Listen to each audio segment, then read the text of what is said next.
Yeah, hey everyone, Dr. FJ, Dr. Fred, MoChihChu Podcast, Schofield Chiropractic Training. Good morning, sir. Good morning, young doctor. Not so young anymore, doctor. No, we're fighting father time here. We're fighting him blow for blow. I've just got to get something. You get that thing. So, anyways, Thank welcome guys. Now that we have the time, I'll do it. If you have any questions you'd like us to answer, in the future, please let us know. Please, if you have any, please review it. If you're enjoying the podcast, share it, like it, and just respond if there's anything you'd like us to cover going forward. Here we forward. go. Forward. Forward, moving straight ahead. Yes. That's it. Let's do it. So So, the principles, the keys, the next three trainings we're going to cover the principles or the keys or the levers. of D.D. Palmer said the bone is a lever. Wow. That blew my mind. People think the bone does the healing. No, it's a lever. It's the key that opens the door. The key. and I think Doors can be locked. doors can be locked. That's You true. play tennis at a very high level. So you used to train with a guy named Andy Roddick. Near See? him. Yes. Yeah. And I think he went to your high school there. Yep. Yeah, we Yep. went to Okay. And one of good the guy. best serves in the history of tennis, Yeah, for sure. I would say for him or sure. Sanders. Yeah, Now, you played at a high level. And what is the difference? You were a between. walk on at FAU, and people won't think that that is important, but I want to tell you something. That creates toughness. I'm going to do this, and I'm going to start at the bottom, and I'm going to climb to the top. And now's the perfect time to watch the French Open, because the other day, Sabalenka totally just lost it. And I'm telling you, that had nothing to do with the racket. Because she said afterwards in an interview, I'm going to go and break some things. You see, that's not going to get it. She needs to go to an ashram, and you can send this to her. Come to the Schofield ashram in Phoenix and take a course in meditation and interview somebody who, like Billie Jean King. That's why I think older chiropractors are not cherished in our profession.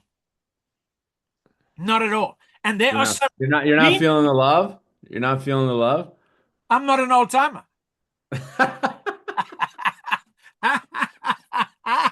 Yeah, you confuse my age with being old. Easy. Well, I think with Sabalenka, or I didn't see it, but I was just having this chat with my son the other day because he had a meltdown in his baseball game. Good. Baseball and tennis are quite similar. Yes. But it's okay to get angry. It's okay. It's how you channel it. And I remember Grant Johnson taught me that when I was a kid because I was pretty competitive and I had some anger management issues. And it was just all about how you channel that emotion because it can be your greatest strength or it can be your greatest weakness, either one, um, as someone who works with, when you're working with kids and athlete in sports, I like the kid that you have to kind of pull the reins back on and help him control it. I feel like that's an easier thing than the kid you kind of have to light a fire under his butt.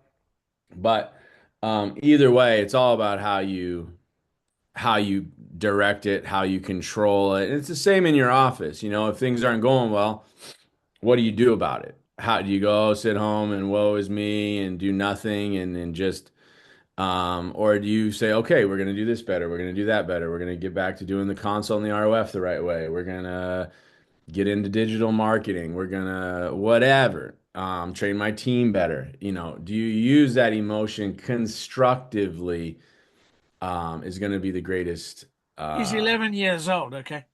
yeah, Now I know. listen, It's a hard lesson, and you can see that Sabalenka, this professional adult, who still has moments where I'm sure now that she's calmed down, she regrets it, and she wishes she would have just kept playing. Um, but it's hard, man. It's so easy to talk about and so hard to do in the moment. it is Uh, so easy to do in the moment. Let me just start out with how you start your day is how you end your day. How you start your day is how you end your day.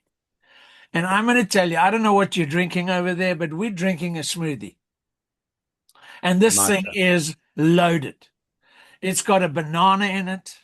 It's got an avo in it. Good fats. Good fats. It's feeding what system? Neuroplasticity.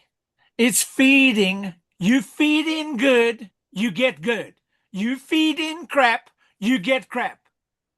Yeah, You and I think feed in. that's yeah. I want to talk about this a little bit. I think that's the thing. You can work on your self-talk, and it's fine, and it's definitely something I think is valuable. But doing things that shift your physiology is far more important.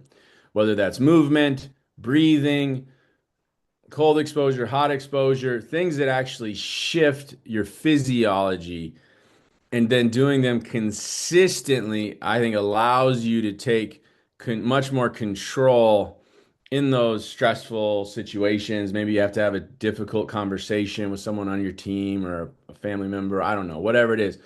But controlling your physiology with actions and breathing is one of the breathing and movement are two of the best ways to control. And then also what you're putting in your body, obviously, your nutrition, your hydration.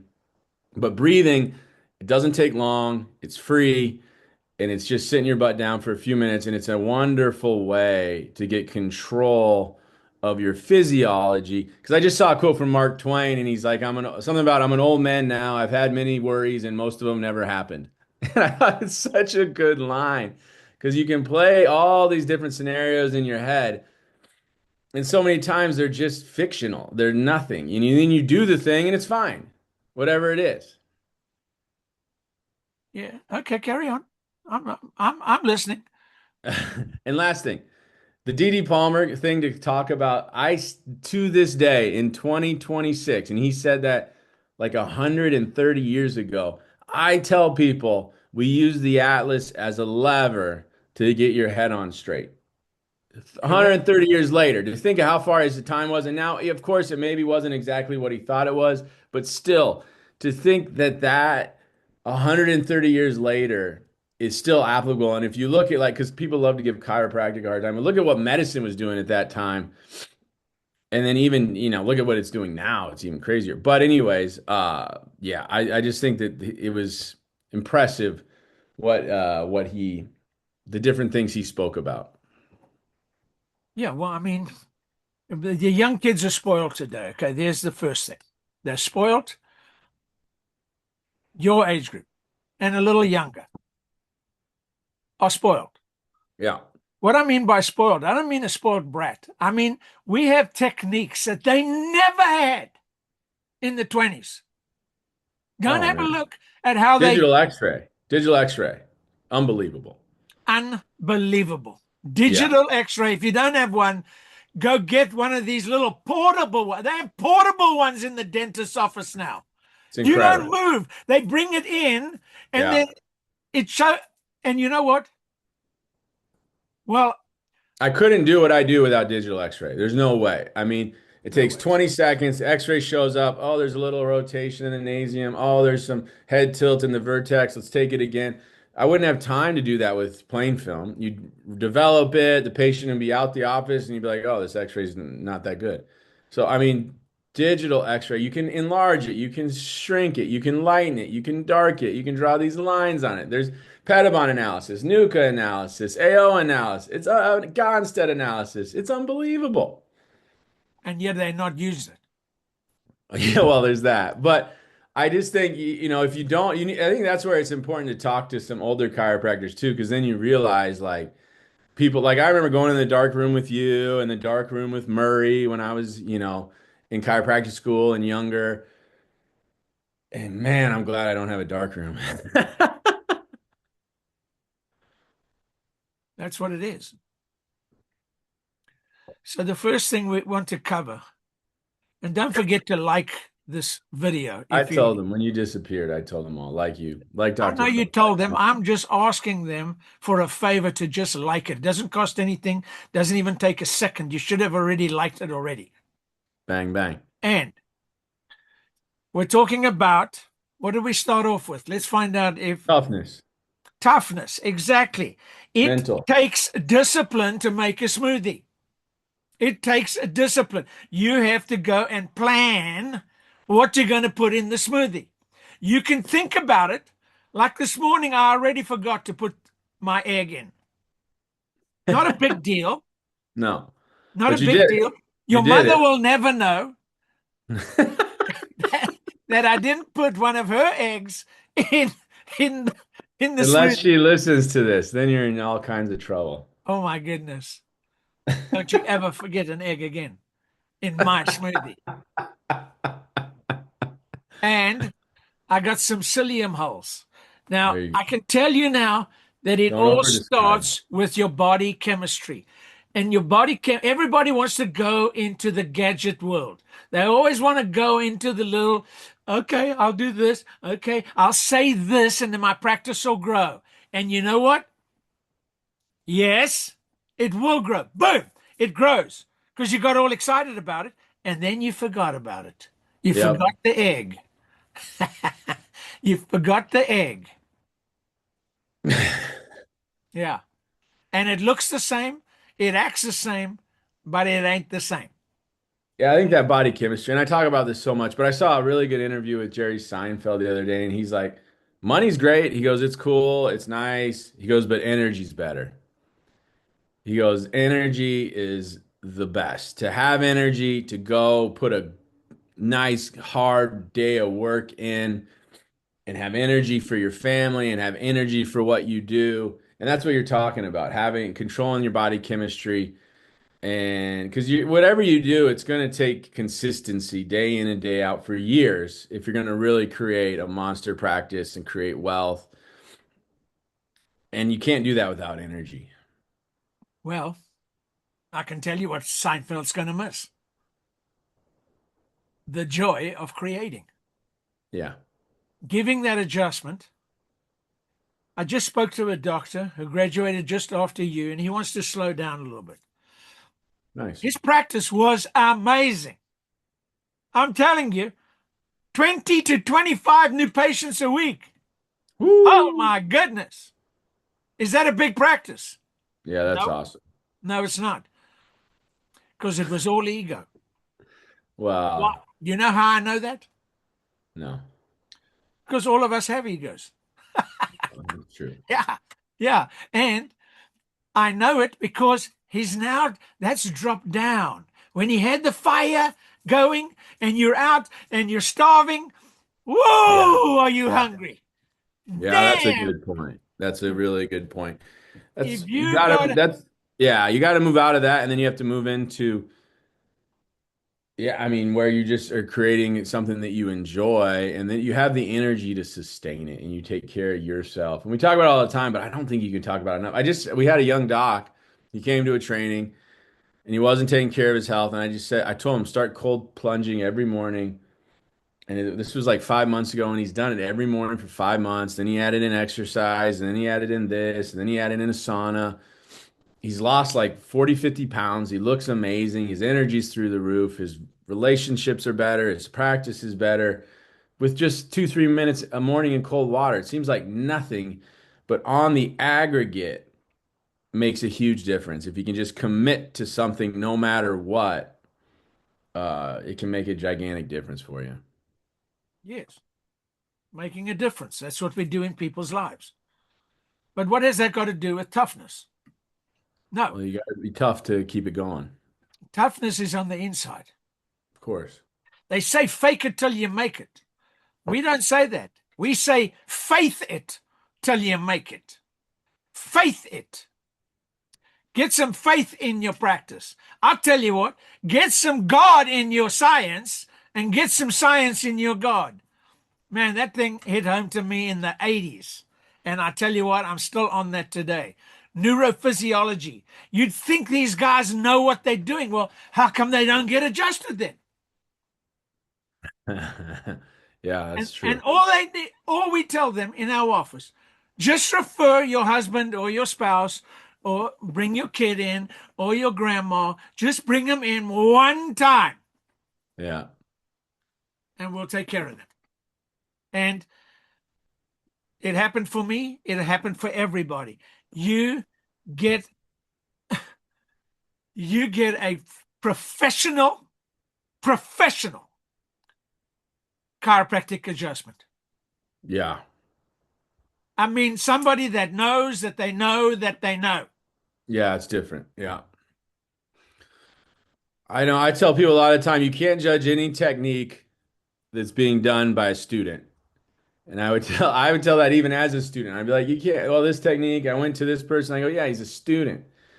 Go to the guy or the girl who's been out there using this technique for 20 years and turning a profit with this technique, then get that adjustment. And then tell me whether you like it or not. But that's a lion, that's a rhino in the jungle that's making it happen. Go to them. Go to them, and then you'll get a real feel for the technique. And I say, go to the biggest in your town. That town you're going to go to the biggest chiropractor in your town. You may get an instant superiority complex. Well, yeah, that's a good point because you realize many times, yeah, I don't think you can be. I don't think you can be a terrible adjuster for long and have a good practice unless your marketing and sales is really good. But you can definitely be a mediocre adjuster and you can have a phenomenal practice No, you can be a great adjuster. You can and you have a. can you can be a great at knowledge of the adjustment and not be able to adjust. Yeah, that's true. I had young doctors I had an come to me associate just like that. years ago. Years ago, they came to me, and they were into the gadget world, which means they were into what's new in the marketplace, rather than what's new in me. What have Yeah, I learned? If yeah, my practice isn't growing internally, forget about yeah, the external. yeah. If it's not growing internally, it means I haven't picked up the books because there are some phenomenal teachers out there. But then you got to apply. You got to turn your knowledge and your information into action because nothing matters if there's no action. Well, let's just stick to the first topic, which was toughness. Okay, let's just try and stick on it. And So the how do you next, develop toughness? How would you say you develop toughness? discipline. Yep, I agree. But the Consistent. first thing with toughness is vision. Where there is no vision, the people destroy themselves. Okay. I've seen it. I just had two doctors, and they've been in practice a long time, long time. They're not well, Yeah, sure. which means they didn't practice what they preach. A lot of that. Yeah. See, and that's fine. You can fake it. No, faith it till you make it. Yeah. Let's talk. Well, I think we should talk about that on the next one. We'll finish Okay, with that's the that. next one. And yeah, Thanks, everybody. Thanks for tuning in, listening, watching. Appreciate it. Like, subscribe, share, all that. And have a great day. Keep charging.